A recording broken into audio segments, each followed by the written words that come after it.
Do it. All right. Good morning, beautiful people. Oh, I guess it's noon. Yes. All right, January 28th. We ready to rock and roll?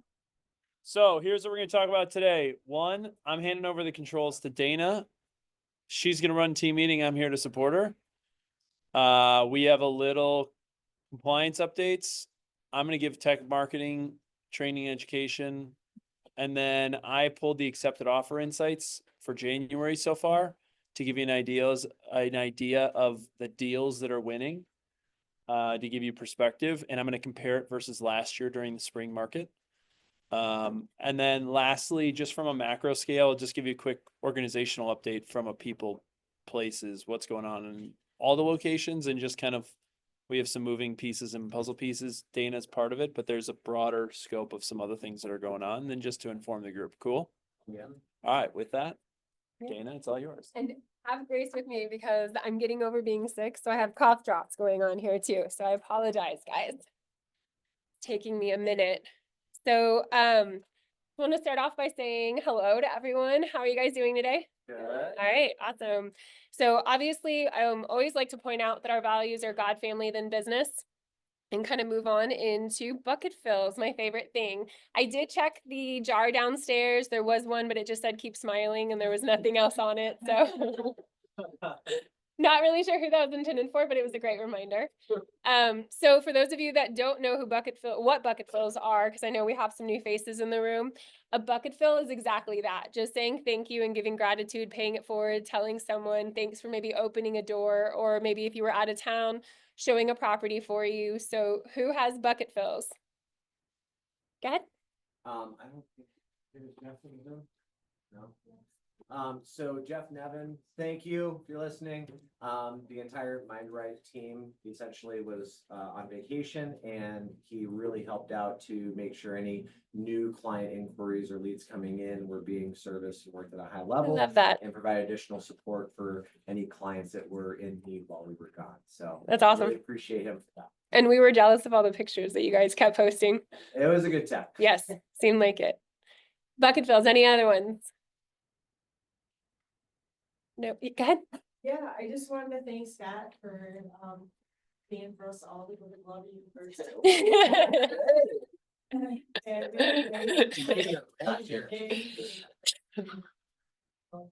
Crazy.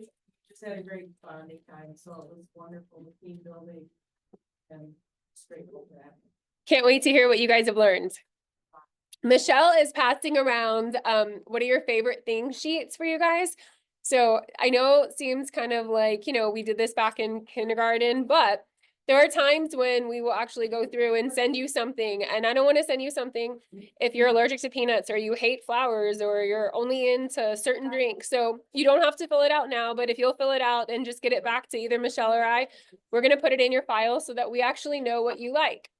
And that way we can keep it on file and we have something more meaningful to give you in the future. Okay? Yeah, go ahead, Alex. I want to thank Michelle for literally working her butt off. Yes. While going through all this tax stuff that she has to do. So Hey, Michelle, you can't ignore them. Yeah, so for those of you guys that were commenting on Facebook too, she was up here all day Sunday doing 1099s. There was a little bit of a snafu in the system. And so it required you to manually do 1099s. And then we were able to go through and check them all on Monday with her to make sure that you guys get the correct 1099s and you're not receiving someone else's income. So that's a good thing. So thank you, Michelle.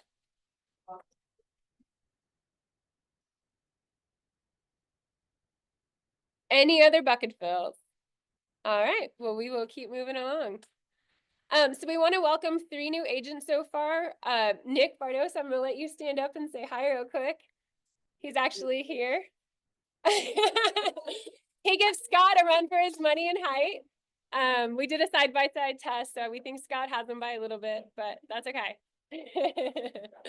So Nick came over to us from another brokerage. He is an established agent. He's been doing this for a couple of years. We're excited to have him here with KW. And did you want to add anything about kind of your past or your passion?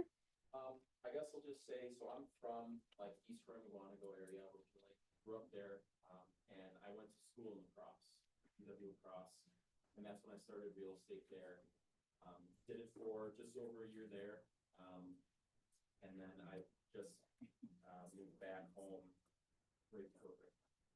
So. Yeah, and we're excited to have him because he's a top producer too, guys. So we're excited to have him join all of you. Yeah, I would also just say that you know, when somebody scratches my back, I scratch theirs, so especially being New York City area. It's just going to help. Like houses, you name it, that's the kind of person that I am, so, I hope to be in the office a decent amount as well. I have a cubicle downstairs, so look forward to meeting everybody slowly, there's a lot of people here, so it's good. All right, and then we have Alonzo as well. Is Alonzo here right now? I don't see him. Okay, so he's a newer agent that just joined and he's on the Medina real estate team. And then Brandon is a brand new agent that just joined Productivity Coaching. And I'm sure you guys might have already seen him. He's been posting on our private Facebook group offering to do open houses and shadow. He would like to shadow open houses. So keep that in mind if anyone is hosting an open house coming up in the next week or two. He's already out there making content, videos. He's been pushing full-time real estate. So he's excited to get started. All right, so December recognition. Maya Peterson, navigating multiple offers. She had her first closing and then her first listing that closed in December. So we're excited for Maya. Is she here? Wow. And highest growth achievement year to date. I might need some help with the names from Michelle. Zacharias Hoey, Emily Walzak, Carly Tatum, Darshell Rotter, Kathy Schultz, Tanya, Patrick Cotter. Don't put me on the spot like that. Mary Howe. All right, how do you say Tanya's last name? One more time. That's Wiki. Okay, thank you. All right, so congratulations on highest growth achievement. And $1 million month in December. So congratulations, Matt Sheehan had an amazing month. Jeremy and Scott, congratulations. Mark and Sheila Smith, congratulations. Emily Walzak, Alfredo Medina, Dana Lazich, Alan Jasperson, Sarah Papp, James Krickeberg. Did I say that right? All right. Brad Parent, Dan Schmidt, Austin Mueller, Tony and Sharice. How do I say the last name? Well, it's not spelled correct, but yeah. Oh, I didn't do that, but I'm sorry. We'll get that fixed though. Jeff Nevin. That works too. Yeah, however you wanna do it. We'll get it fixed. Yeah. We'll get it fixed. When did you guys join? They just wanted to make sure I had a hard time up here today. It's all good. No, but seriously, guys, all of those are over $1 million. That's amazing to do that in a month. So congratulations and give yourself a pat on the back for that. All right, top closed volume in December. Emily coming in number 1 at just over 1.8. Dana number 2, 1.5. Sarah Papp, then Carly Tatum, Carol Carlson, Catherine Gorel, Katie Ninkovic. Did I say that right? Ninkovic? Royce Fortier, Darshell Rotter, and Steph Sosa. So congratulations, everyone, on the top individuals. Way to go. Amazing December. And our top teams in closed volume, the Wisconsin Premier Realty Group at 2.1, the Baumgartner Group, Goodland Collection, and Reliance Real Estate. So congratulations to our top teams. And groups, top closed volume. We knew LRG needed to be up there paying for all those people, as they just mentioned, had to make it rain. No. Lifetime Realty Group, congratulations. Outdoor Dreams, Team Smith, Wisconsin, Jasperson Realty, the Schmidt Group, and the Krickeberg Group. So congratulations, guys. Amazing December. 2025 awards, that is coming up. So February 12th, please make sure if you guys haven't already RSVP to RSVP. We've been posting it out. I know Kathleen's been sending out emails. If you haven't done nominations, it's not too late. So please get those nominations in. Does anyone need this slide still? We'll post them out. And we had an amazing profit share. That was just this office for the month of December was $14,998. And then collectively, all Milwaukee offices for the year to date was $845,354 for the year. So congratulations, because that's all you guys. Awesome job. And then compliance updates. All you, my dear. Yes. Alrighty, so I've got a couple of things for you guys today. So the WRA sent out an email January 23rd, last week.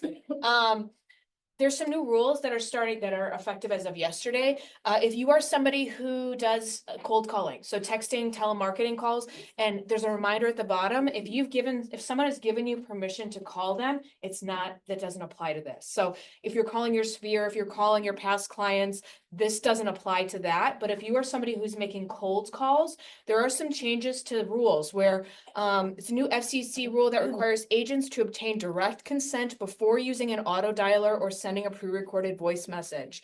There is a webinar today with the NAR. So if that email has a link to register, so if you're somebody who does cold calling, you probably would like to be on that register for that website so that you can, or for that webinar, so that you can find out what's going on with the rules. Yes. I saw something the other day that actually got postponed a year. I Oh, don't know okay. if it's true or not, but Up to a year, they didn't have the exact date yet. Okay, yeah, that's so good to know. it was gonna go immediate and then it got delayed. So Okay. I don't know when it's formally gonna implement. Okay, that's good. Still go to the webinar though, I would say, and just prepare yourself. To follow. Yes, Mm-hmm. perfect. Definitely. And then, I've been having a lot of questions from people, especially as the real estate market is getting busier. You guys are taking more listings. And what do I do with the contract changes? My client wants to offer concessions instead of commission, to a co-broke agent. But what happens if somebody calls me and they want me to write an offer? So it's a really good idea to have a conversation with your seller clients up front about, hey, what does this look like if somebody contacts me directly and I write a contract for them as a customer? So some people are adding language in their listing contract that says what the total commission would be if I bring a buyer. Or you, in that instance, you as the listing agent bring a buyer to ensure that you're compensated. Because remember, if this is a customer, you cannot write your commission into the offer to purchase. So if someone says, I want to do concessions, you bring a buyer customer, you can't write your commission into the offer to purchase. So it's good to have those conversations up front with your seller clients. If you have specific questions about that, we can connect after the meeting as well. And then I have one more slide for you. So a couple of reminders. It has been like, I don't know, are you guys feeling it? Yes, okay. So we're starting to see multiple offers already. We're seeing people working really quickly. We're seeing listing agents fielding multiple offers. So just remember to continue to communicate effectively, professionally with other agents as we're starting to come into a really early spring market. And then what we're seeing also with things being quick is that people are kind of forgetting that, like, hey, when you have an accepted offer, make sure you submit that opportunity. So when you take a listing, you've got 48 hours from the time that listing contract is signed to get it into command, and then 10 days for those accepted offers. So don't forget about that. And then remember for cameras that you have to send that approved camera or that executed camera to SERPAP for approval. So people are working quickly. And we just need to slow down and remember to do all of our steps. And if there's ever any questions, feel free to give the compliance line a call. Okay, Cool. awesome. Thank you. All right, tech and marketing. So Sweet. Charlie's going to come in and take over to help my voice a little bit. All right, so I got tech and marketing, and first, one of the things that the team worked on in the background is a Community Pulse magazine. We came up with this last year. They got a lot of positive feedback from agents and associates alike for their clients. What we basically did is we took every community in the 5-county metro area and broke down the statistics of price appreciation, the amount of units that were sold, a variety of different metrics that clients and customers alike would be wanting to pay attention to. And then we also layered in the success of the KW brand within the southeastern Wisconsin area as it relates to what we achieved. The other thing that you'll find within the Community Pulse magazines is a variety of different things touching on like things to do in Milwaukee County, Waukesha, Racine, Washington, Ozaukee, just touching and highlighting different aspects of what makes those communities great in a way that helps put color to the data. So when you have clients that are unsure of where they want to go or what's going on, or a friend that says, what happened with the housing inventory or the stock in Waukesha, specifically the city of Waukesha, not just the county, you can go in and say, oh, last year there was 200 homes sold, prices appreciated at this level. So it was a very granular look as to what happened in the real estate market in the last year. You can send this physically, you can send it digitally. We'll have examples of this in and around the Southwest office here this week. And you can also customize it to your own branding, logo, whatever it might be, and all ordered through the KW Milwaukee Concierge program. Cool? Comments, questions? No, good, sweet. So as a reminder, whether it's the Community Pulse magazine or buyer guides, seller guides, anything you want, everything is customized. And so you can request that through, obviously the QR code that's up there. You can send a note to kwmkemarketing@gmail.com or send the request through the kwrealtymke.com and go through the concierge portal. And someone on our team will be reaching out to get you what you need from a resource standpoint. Sound good? Sweet. Tech and marketing updates as it relates to training. This week on Thursday at 1 o'clock via Zoom, Lindsay will be going through agent sites, how to maximize your agent site through Command, take advantage of SEO and a variety of other things to help you be found through the internet. February 6th is email designs in Command. The 13th and 20th are Ask Us Anything, so come with your questions. And then the 27th is Back to Compliance in Command. Also, as a reminder for the Thursday tech and marketing updates, these are recorded via Zoom and then we upload it to the YouTube channel too. So if there's topics and things you want to go back to or learn from, you can do that as well. Sound good? Beautiful. All right, training and education, then I'll jump into insights. So coming up, we're wrapping up Ignite. We have a great panelist of people, including our own Tony and Sharice. That'll wrap it up here shortly. But in the next week to 2 weeks, we'll be wrapping up the Ignite session. We'll have about 25 to 30 people that have gone through the program. Here's the truth. The world is run by those who show up. So if you want to learn from the Gossmans, Ethan, Janine, Michaela, or the Jean Grecos or Ashley, feel free to show up. We've been running it in the North Shore throughout the month of January, and it will wrap up on February 10th. Those that have been participating in Ignite continue to do in the activities and the results will show up. January training calendar is out as January is wrapping up here. We'll have February announced here shortly. And then this week, Wednesday from 9 to 2 up here in the training room in the Southwest office, we have the Blood Center of Wisconsin through Versity here for a blood drive. So if you'd like to participate, feel free to register.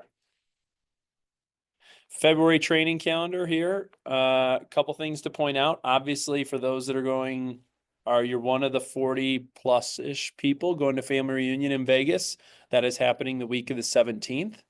You can still get access to family reunion. Even if you aren't able to participate, we're having watch parties for the pieces of the family reunion. They will be streaming.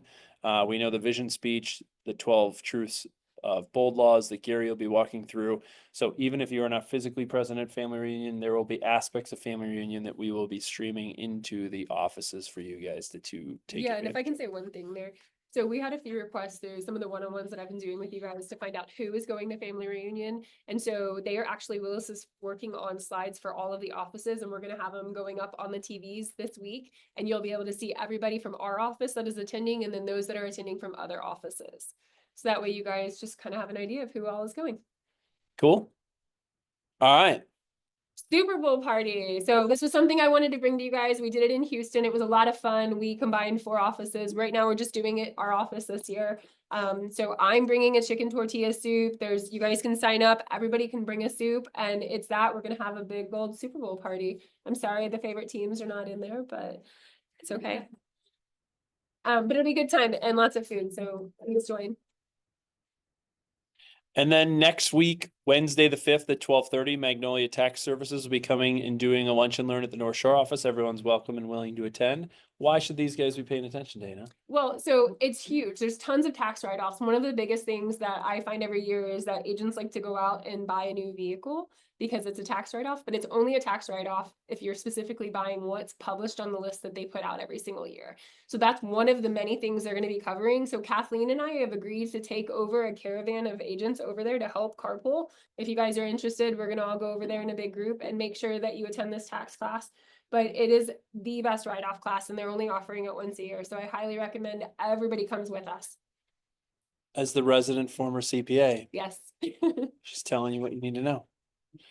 Cool. And then lastly, just as a reminder, family reunion is coming up in Vegas. It's not too late. Vegas is very an easily accessible city to get to.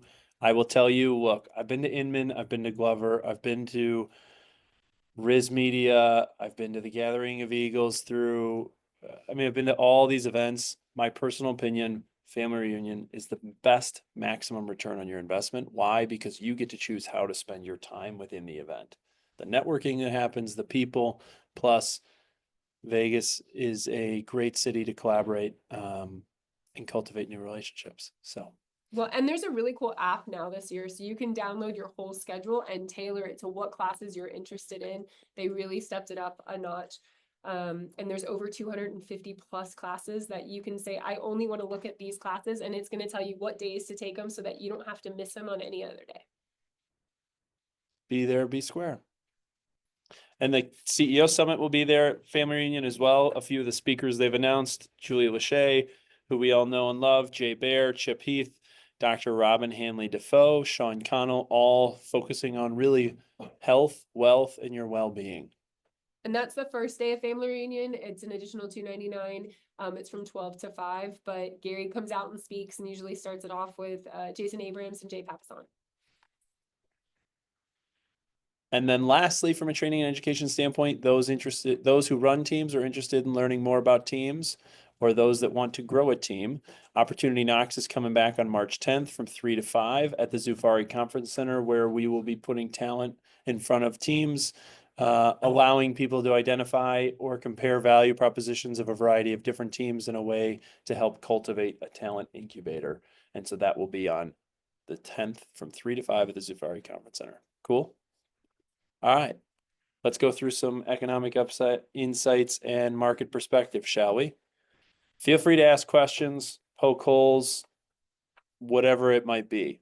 Okay, so 2 weeks ago, I came in here and gave you kind of a baked presentation of 3 different presentations to kind of give you some insights as to what I was seeing on a macro scale into a micro local scale in the state of Wisconsin as to what's going on with housing.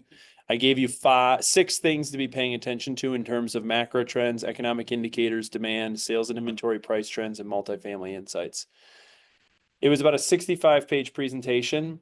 Obviously, you guys have access to it through kwrealtymke.com. I won't go over that point, but I do want to go back because 2 weeks later, we're already starting to see some things come to fruition, and I'll point a few things out. I gave you some predictions. First, I said closed units will be up single digits again.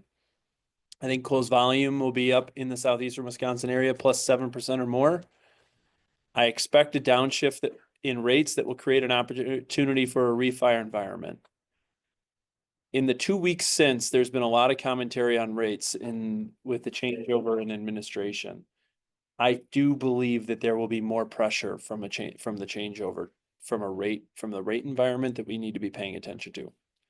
It's good on the demand side. It's great on the opportunity to connect with your clients over the last 2 to 3 years that might create a refi environment, something to be continuously to pay attention to, because if you've been listening to the rhetoric that's been pushed, housing has been a very important part of the agenda as they've been coming into office.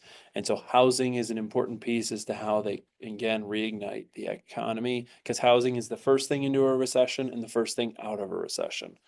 And then lastly, I mentioned around regional population and the work that the MMAC and the M7 has done in order to attract and growing businesses in order to get to the southeastern Wisconsin metro area's goal of 1 million plus in population, which I think is all, again, it's all positive. We need density, people. As long as we have more people moving into the region, it will continue to create long-term demand. So I think it's all positive. So now I want to give you a bit more of a micro perspective as we look back into January. And when you look at the market perspective, looking back into January, I looked at it on a week-by-week basis over the last couple of weeks. So this is a week-by-week basis looking at new inventory units going back to August 12th of 2024. What you see here is this downward trend. What I don't want you to do is get scared or nervous. Why? Because this is following historical cyclical nature of the business. It always goes down from August into the holidays. And then what I'm really looking for is over the last 4 weeks that we start to see a rebound as we go up. And 2 things to pay attention to. 1, we're not seeing a new inventory that's been stagnant through the holidays or through December. We're starting to see that rebound, which is good and healthy. Means the market is reacting how it seasonally and cyclically would.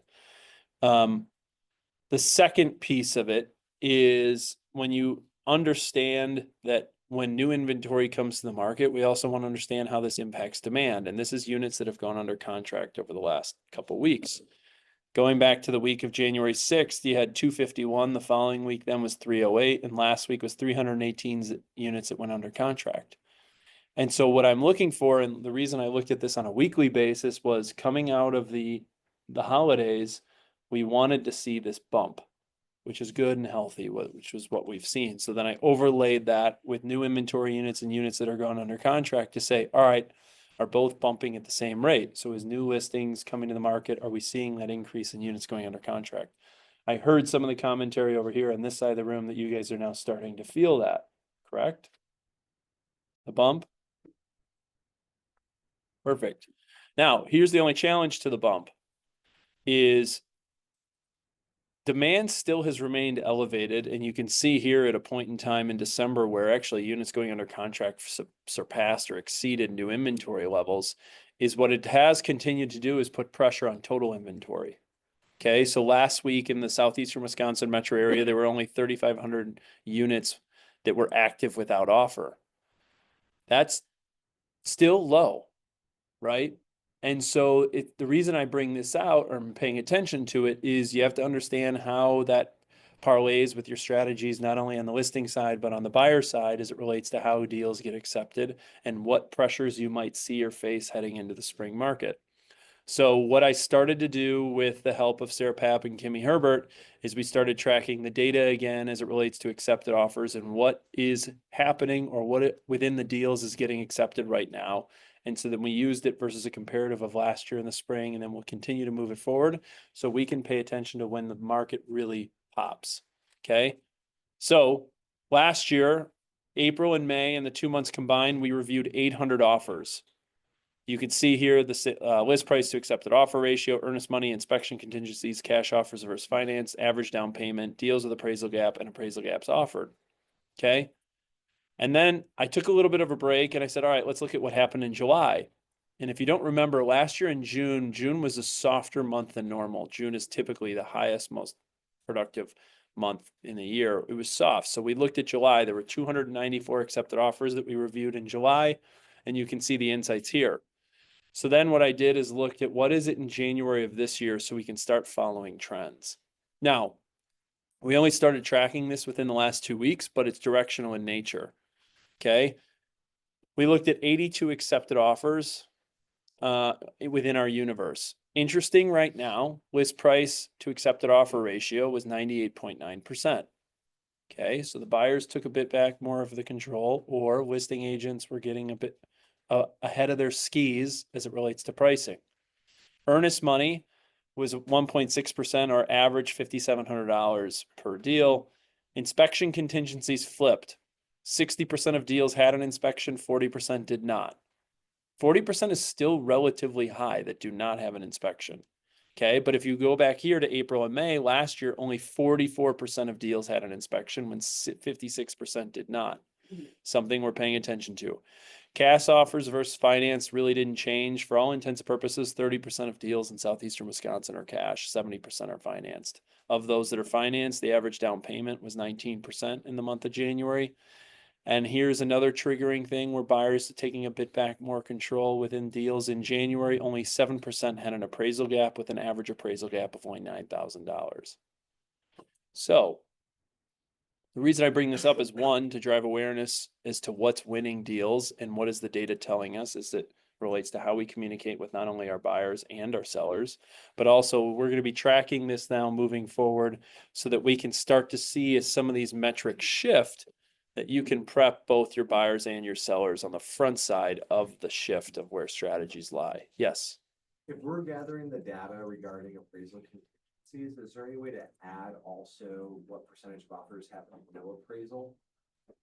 Oh, no appraisal. Yeah, because we have the numbers for appraisals that have some sort of gap, but I'd be very curious to see how many buyers are still submitting offers without any appraisal. I'll find out. Thank you. Yeah. What else? Are these all Milwaukee numbers? All the KW Milwaukee. all the KW.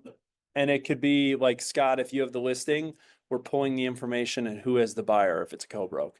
Okay. If you have the accepted offer on the buyer side, we're also looking at the listing data if it's a Shore West listing. Okay. So it's not just it's our own offers that we can effectively see. Okay. You know. We can have this slide, it'll be shared with us. Yep. Yep. And we're going to start, I'm going to be tracking. I might not talk about this every week because if like the data doesn't change from this week to next week, there's like not much to be shared. What I'm looking for and when next time you'll see it is when you're like, oh, okay, we see things change. Like inspections all of a sudden fell off a cliff or more people are using cash offers, whether it is cash or not, you know, you all know how that game is played. Like there's certain triggering metrics that we can look at from a demand standpoint so that you guys can effectively educate buyers and sellers. Cool. What else? Comments, feedback? Tells the story. Helps us better advise, especially on the buyer side, you know, how competitive the market is and what type of contingencies or strategies you can implement in your offer. Yeah. So we'll send this out. And every week we present it, I'll make sure it gets to you. Yes, Mr. Kirkberg. Days on market. Yeah, I'll have days on market probably next week as the month, because I always do days on market at month close. I mean, for the accepted offer. I pull that in a different way. You can pull all days on market. I can pull all, I pull it- It's being argued. yeah, I can pull it for Shore West, Caldwell Bank. I can look at the entirety of the market to give us a trend on days on market. So I look at a broader data set for that. What else? I have a question. Yeah. Have you ever dialed down between different brokerages, what their tendencies are for offers? No, but I have it by zip code. Be interested to see what, if it's different between brokerages. How they write, where they write. Yeah, I need to create an AI tool for that.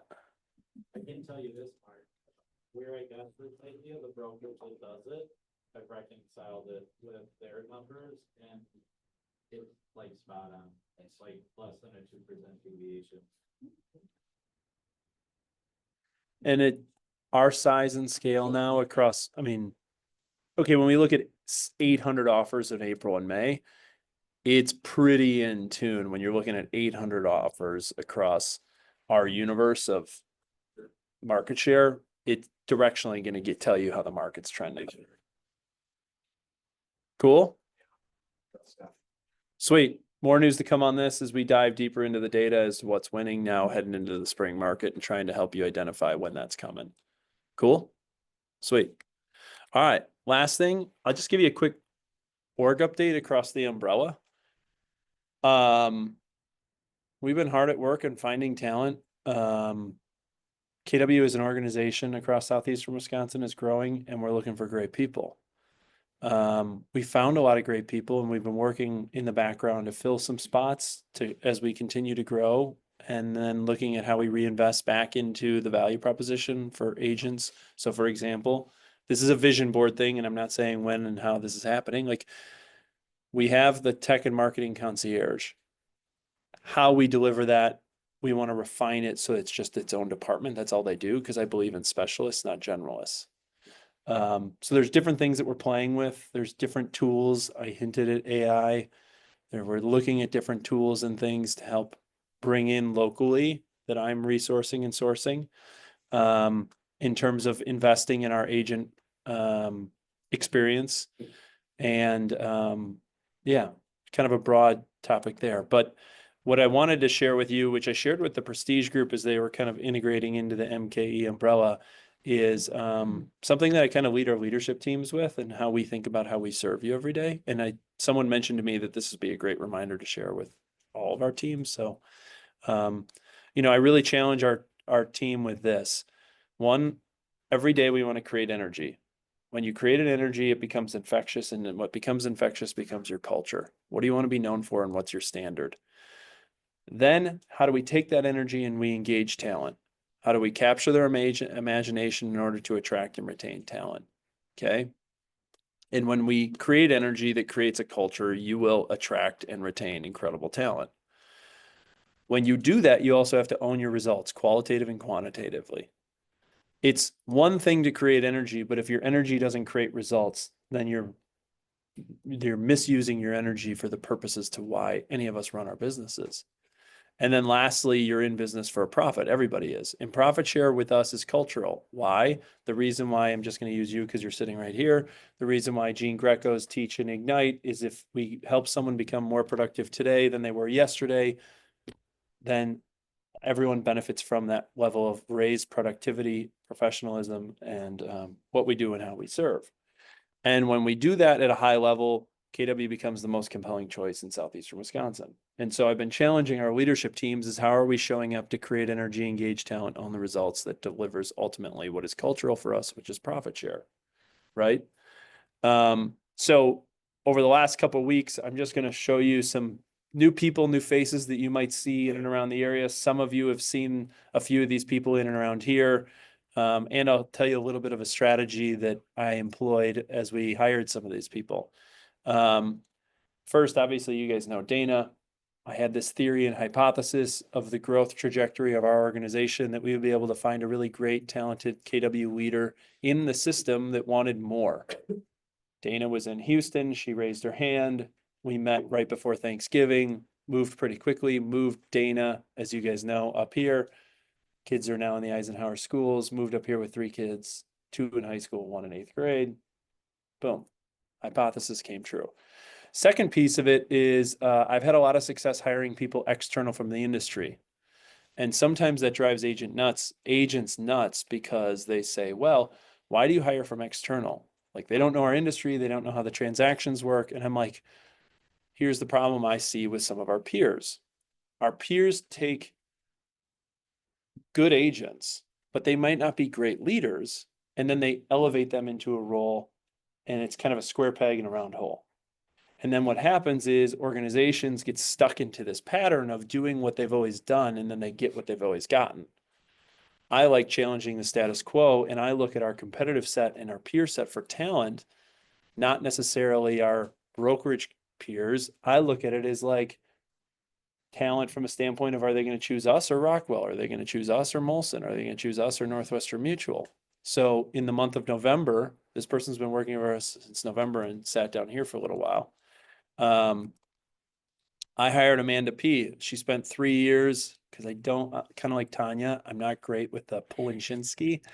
I hired Amanda, who's going to be the director of growth and recruitment and will be sitting in the innovation space. Many of you noticed her, a blonde woman sitting with me for a few weeks while I was working really intensely here.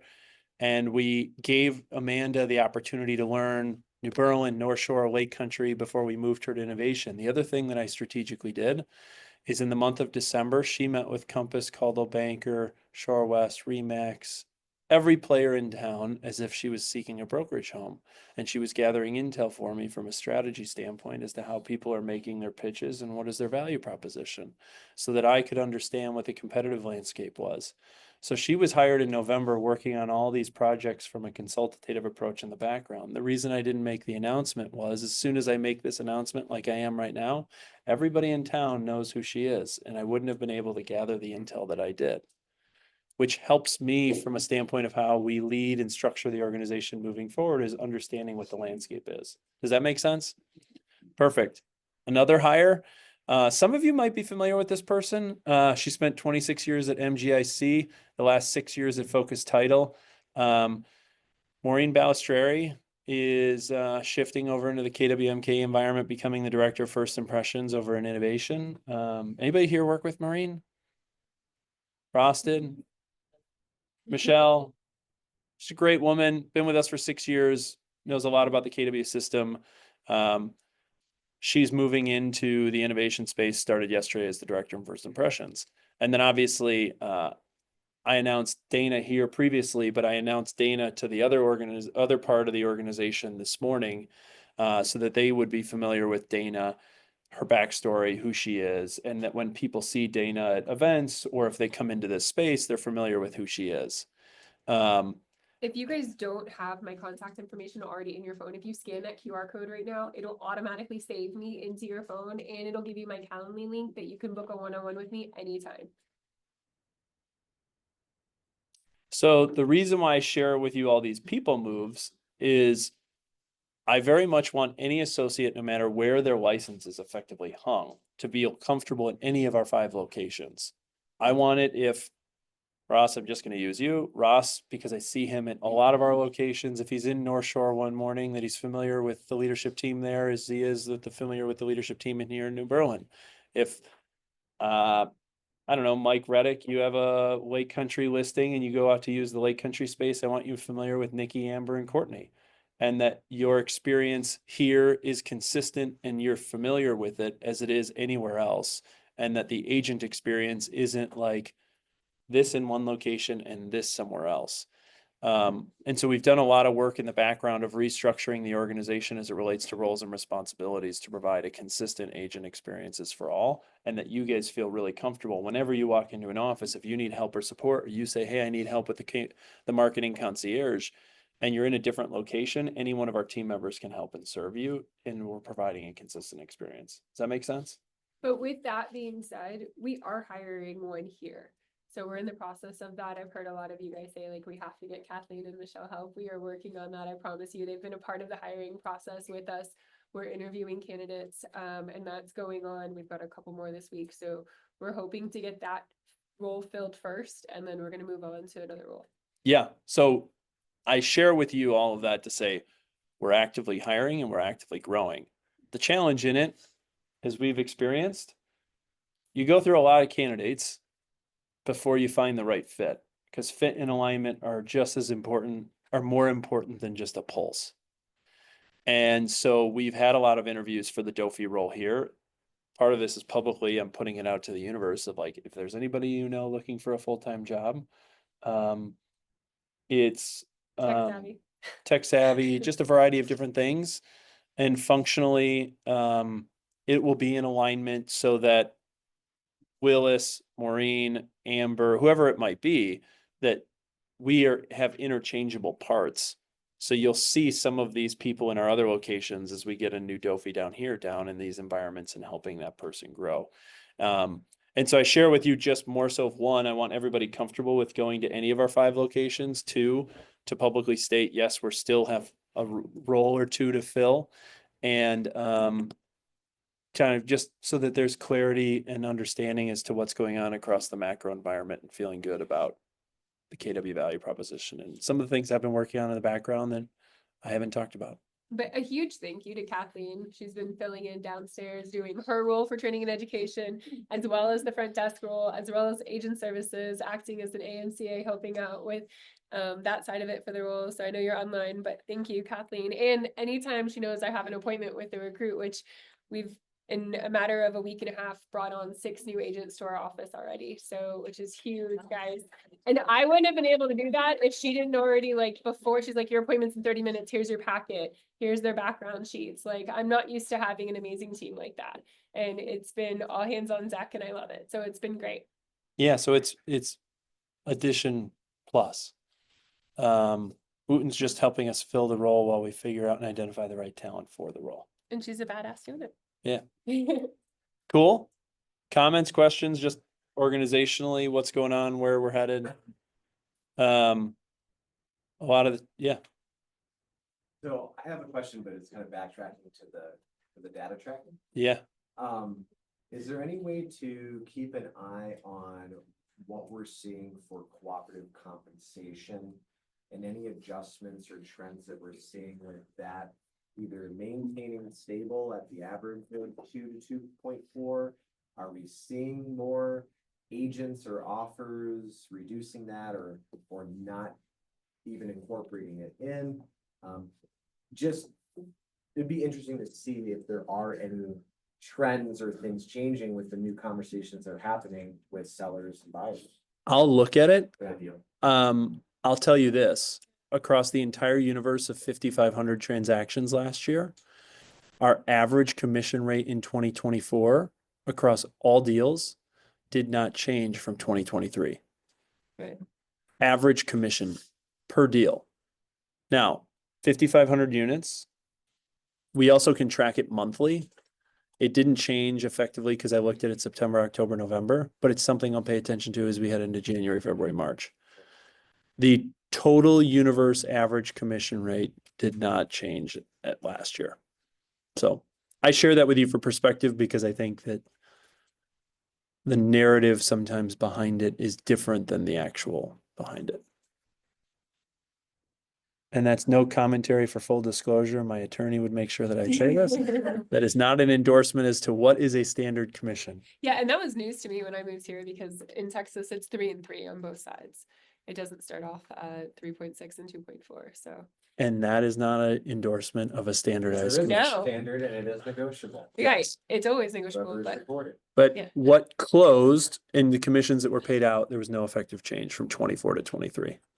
Which is, I think it's just good for us to be able to have those conversations with the clients that are, well, I saw in the news that, X, Y, Z, so we're not gonna offer compensation, not be open to it. And to be able to say, we haven't seen a significant change in what is and is not being offered. It's, kind of business as usual. I would say one commentary I would make just looking at the data, the tactic of how commission is used in a negotiation is I think where it has changed and how it is discussed between two parties. But the irony is, even though the tactic might have changed, the net effect has not I would changed. say the service that you're receiving and giving is still that above and beyond. But I'm just talking about purely the numbers. Yeah. Right. Like How it's, I know for all intents and purposes, let's just use two examples. Agent comes out and says, we're going to offer something, but we're not going to tell you what that something is. And then what happens is let's just say you're the listing agent, Alex is the buyer's agent, but Alex says, all right, well, for my offer, it's going to be X, Y, or Z. And then you guys come to the table and negotiate, and all of a sudden it settles at something. Whatever that something is, across the 5,500 deals that we did last year, net effect did not change. I just think there's more of a game of cat and mouse. And I will say, I do think that my word of commentary on this is I think some agents are using it in a way that's quite frankly wasting people's time and energy because it is not changing too much. And then you're doing this big song and dance for what it ultimately comes out to, whatever it is. So just thinking about how you spend your time and energy. And I get it. Some listing agents are using it as a way to get a deal and making the seller think how they control the narrative around what that looks like. And that's fine. That's a part of their strategy. So what else? People or places are hiring, or if you have a great talented leader, we're looking to hire. Yeah, send them our way. Cool. Yes. For the front desk, Monday. So here's the other thing about it. We're Monday through Friday in the office every day. There's no remote aspect of this job because we are in a people-to-people business. I just want to make that clear. None of our leadership team works remote. I should say this, outside of compliance, because they're working 24/7. So it's a full-time role in office, health insurance, 401k, like a full suite of benefits that you would expect from a full-time role. A lot of it is ensuring that we're creating an environment of a welcoming space, and then a lot of administrative type tasks. Do they need any type of? Basic computer knowledge, Google Suite, Canva basic, pleasant on the phone, upbeat. Will they be negotiating their contract with you guys, or is there something you're offering right off the bat? We'll talk offline for interested candidates. Yeah. Yeah. All right. Cool. Yep, thank you. Yeah. That's it. That's what I got. Tony, I'll keep you posted. Thank you. More of this. I'll find out, tracking more of the cooperative compensation on accepted offers and where that's playing out and how we find that. How many of them had no appraisals? I'll see if we can look into that. And we'll keep digging into data to help you guys win more deals than your peers. Sound good? All right, guys. Thank you. It's a beautiful day. Come soon. Oh, yeah. Yeah. Share, in case anybody has any commercial, we have a brand new listing coming on Monday. It's 11,367 square feet. It was built in 2006. It's the first time ever for sale.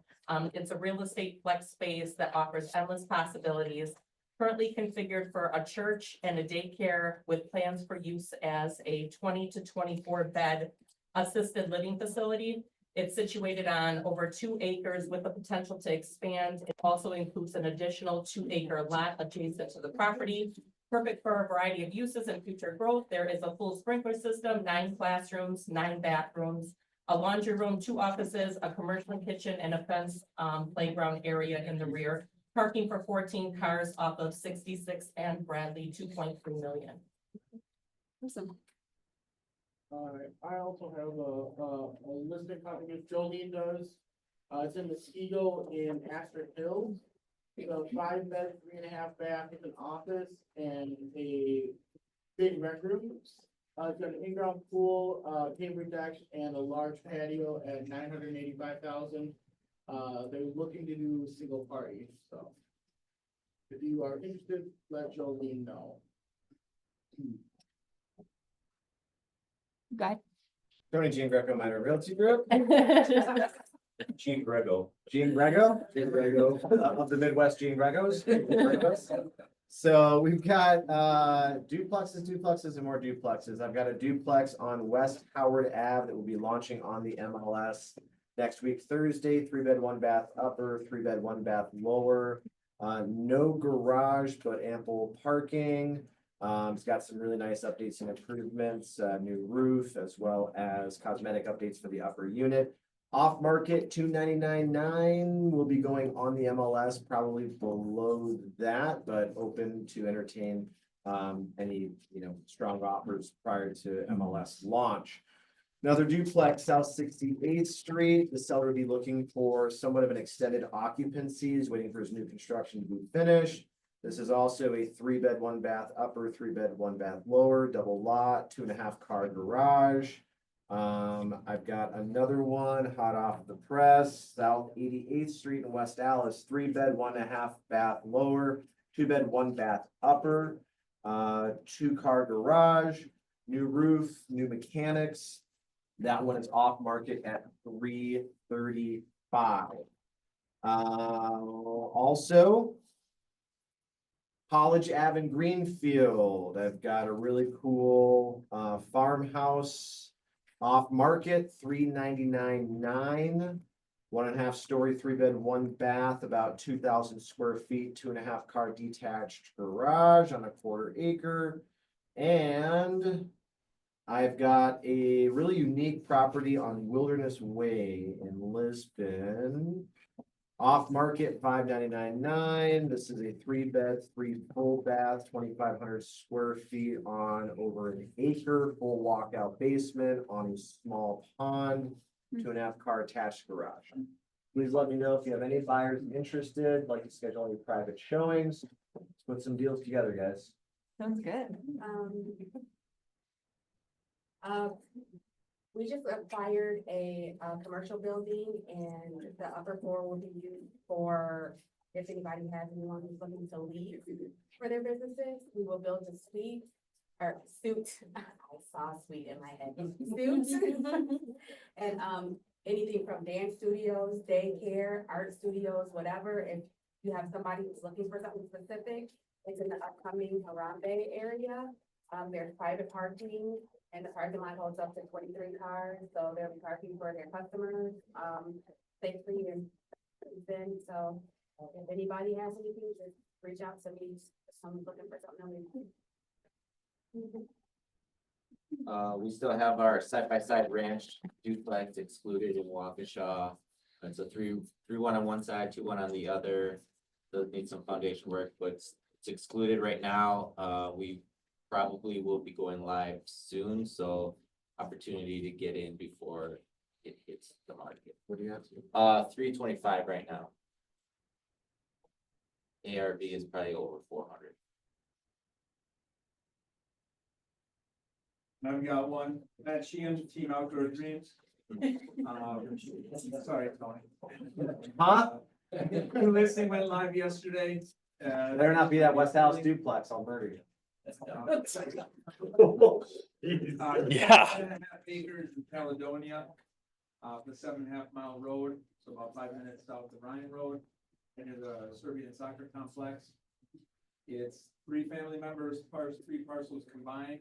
So now we have, based on the ordinance, 10.42 deeded acres. There are some wetlands. I have all the information from the DNR as far as permitting to get a driveway through there. We are not doing it, but it's, there's about 3.5 acres of tillable, which would make for a nice hobby farm.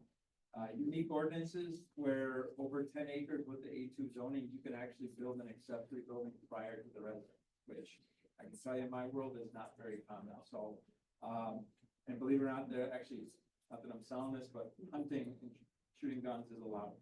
Which is also rare for a village municipality. Figure it's kind of close to home. Went live yesterday, 267,400. So it's at a price point that, with other properties on the market, we know there's gonna be some costs getting the ordinance to be on, but it should go quick. Chad, about that specifically, Not about the duplex. not about the duplex. Leave it out sideways. All right, anyone else with property buyer needs or sells? All right, well, thank you guys. We appreciate it. Have a great day. Happy to